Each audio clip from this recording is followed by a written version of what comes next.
Welcome to the Jaron Jarvis channel. I am Jaron Jarvis. Today, I would like to introduce to you, I was a rich man. Then I gave it all away. You might have recognized me, at one point in time. That very statement feels like an exercise in arrogance, and I apologize. But it's the unfortunate truth. You will have to forgive my narcissism. I have never been good at goodbyes. You might have recognized me, at one point in time, because I was a movie star. My fame happened sort of suddenly. I did a bit part for an independent flick in my hometown. It won a film festival. Soon enough, it was shown nationally. One thing led to another, and in 6 short months, I was a man of considerable money and influence. I moved to Beverly Hills. I bought a beautiful car to match my beautiful life. I met a wife. I left a wife. And I hated it all. There is something so innately and insanely pompous inside a man who sits on top of the garbage pile of this planet. We palm $5 water bottles while preaching about the priority of clean water and plastic pollution. We pluck cherry-picked facts to justify the existence of our overpriced luxuries while others, everywhere, suffer. Every single day. It's not fair. Several years ago, I saw no better example of this than when my cast was asked to visit a local hospital. There was devastation everywhere. Children and families sat silently transfixed to bedsides and broken TVs, for hours and days on end. There was no excitement when we entered the room. They didn't care about us. Those folks were clinging to any false flicker of hope they could find. We didn't have that. A couple of the guys cracked jokes to get good pictures. It was only 5 minutes long, in the end. Then we were on our way to another wing. We never even bothered to wait and listen to their stories. Maybe we could have helped them. There was so much sadness and misery inside that room. And yet, we left it the exact same way in which we came. Their loved ones were still dying. Someone had to do something. I made up my mind that very night I would do everything in my power to save their lives. Words were never enough. That was clear.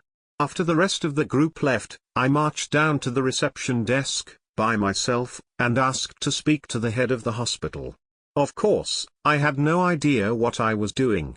After an extensive discussion regarding the process and usage of donations, we agreed on an amount, and I phoned it into my accountant. He was furious.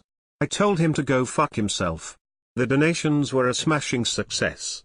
Every one of my $10 million was pumped into brand new MRI machines, proper tools to prevent infection, better staff salaries. The works. In my mind, it was just money. I could always make more. And so, following the donation, I hit the pavement to earn some of the cash back. My agent double-booked gigs. We worked weekends, and evenings, and weekend evenings. Soon I was in so many shitty movies that some of them were not even shown on the silver screen.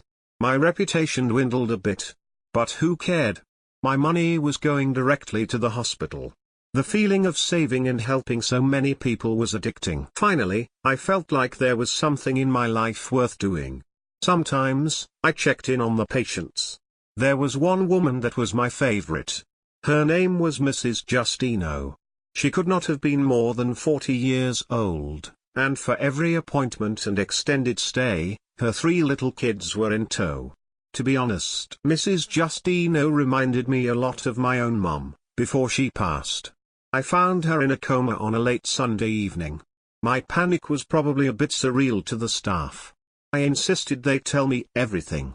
The children had been taken out of the ward and were staying with their grandmother. Due to some unforeseen complications, Mrs. Justino was likely to die within the night. There was one chance. She needed a kidney. It was simple. Her children were too young, and her parents were too old. They did not have time to get on the wait list. Everyone in the staff had tested, but no one was compatible. There were no matches available anywhere in the area. On a whim, the nurse asked me if I wanted to test. As fate would have it, I was a perfect match. The surgery was a smashing success. Mrs. Justino was conscious and alert a couple hours after, and she thanked me personally with her full family present. The feeling their gratitude gave me was a high unlike anything else. But, I had to get to work. The bills of my expensive lifestyle started to catch up to me pretty quickly. I sold my lavish house in Beverly Hills and slept in my car some nights, in between shoots, just to save for the divorce fees. I did a lot of unsavory things in between. Other times I would stay with friends, or my agent, or anyone who would take me. My acting started to deteriorate. My health went along with it. My body did not respond well to the transplant. My steady unemployment, decreasing hygiene, and general irritability made me nearly untouchable in Hollywood or anywhere else. Whatever. They were not worth it anyway. I spent my newfound free time at the hospital. Every day there were new stories. Every day there were new horrors. There was Mr. Michaels. He was 28 years old when he ignored the doctor's advice to get his skin checked. After only a year, it developed into a late-stage cancer. But he was optimistic about a recovery. More so than his surgeon, at least. Could you blame him? The kid just got married. Then there was Miss Blair.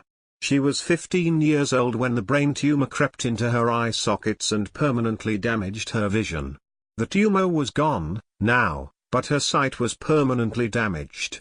That was okay. She had a book about how to learn Braille that she kept by her bedside every night. She'll be all right, right? No one could forget Mr. Miller, who just got his pension. Or Miss Martinson, who still wanted to marry her boyfriend, in the break room. She only had 6 weeks left. There were so many stories and so much pain, and so many people and so many lives that needed saving. My every thought of my every single day centered around their recovery. I felt every loss of a patient like it were a family member. I was connected, intertwined, and inside the heartbeat of every single occupant. Urging them on. Urging them to live. One day, a young boy came into the emergency room. He was 11 years old, and very sick. His parents were from another country, so I helped the hospital staff arrange a translator. The boy had already been a doctor in his home country. They said he needed a liver transplant. But they did not have the money to perform the operation at the time, and his health had started to decline after they have arrived in the States. The doctors did a partial examination. He seemed okay. But when the insurance checks bounced, the administration bounced the whole family on their butts. They were hapless and helpless. When they contacted me and asked to meet at a second location, I didn't hesitate. That was a mistake. The boy was placed outside an empty motel as bait. Someone I could not see attacked me from behind. Then, I lose track of time. I woke up in a bathtub, somewhere outside.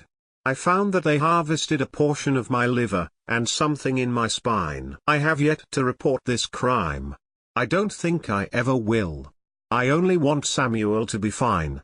At present day, my eccentricities have quickly started to wear off on those around me.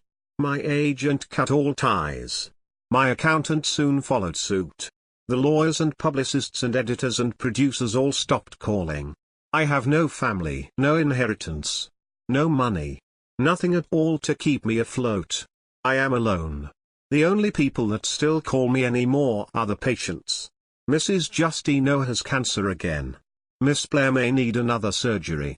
Mr. Freeman passed away, and the funding will soon run out at hospital. They may have to shut their doors, for good. Everyone is still suffering. But, I still have something left. I have a heart that beats gallons of blood through my body. I have eyes that can see hundreds of feet at a time. I have feet to run and hands to touch and lips to speak. I have corneas, and tissues, and lungs, and teeth and hair that can be used God knows where.